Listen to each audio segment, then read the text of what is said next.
Hello বন্ধুরা, এই যে দেখো চা বানাইতেছি আমি, দুধ চা। আমাদের মানে মিস্ত্রিরে চা দিতে লাগে, কালার করতেছে, ঘরগুলা রং করতেছে, তার জন্য চা বানাইতেছি।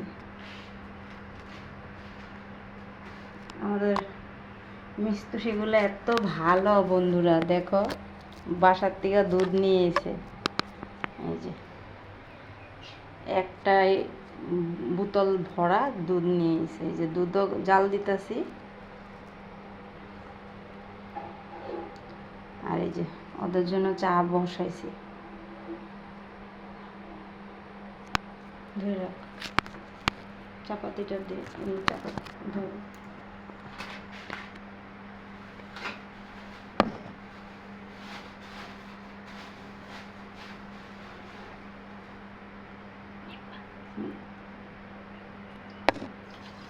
চিনি দিলাম।